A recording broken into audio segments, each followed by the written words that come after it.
విద్యార్థులని ప్రత్యేకంగా అభినందిస్తూ మరి అకాడమీ పెట్టి మనకి ఇప్పుడు 9th రిజల్ట్ ఇది.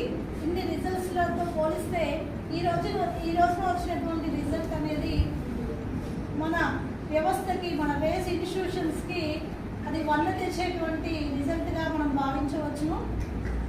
ఎన్నో కార్పొరేట్ సంస్థల్లో 5,000 మందితో ఒక డీన్ రన్ చేస్తున్నటువంటి ఇన్స్టిట్యూషన్స్ ఉన్నాయి. ఆ డీన్స్ అందరూ కూడా మనకు దాదాపుగా టచ్లో ఉన్నటువంటి వాళ్ళే.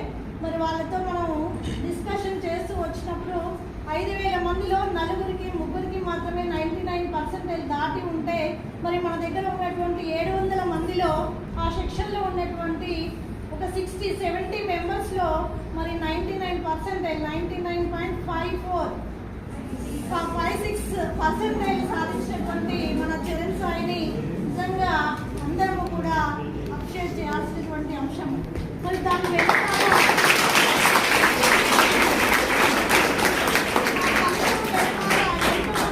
ఉంది అని చెప్పాలి అంటే ఫస్ట్ ప్రయత్నం కూడా యాక్సిడెంటల్గా జరిగింది.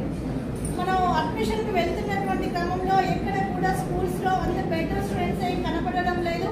చైతన్య స్కూల్లోనే కొంచెం మెరిట్ స్టూడెంట్స్ కనబడుతున్నాను. వారేమో మరి 10th క్లాస్లోనే సబ్జెక్ట్స్తో పాటు ఎక్కడ అడ్మిషన్ అయ్యాలనేటువంటిది పేరెంట్స్కి ఒక కౌన్సిలింగ్ లాగా చేస్తూ వారిని మనకు అందించే అవకాశం లేదు. ఆ క్రమంలో మనకు వస్తే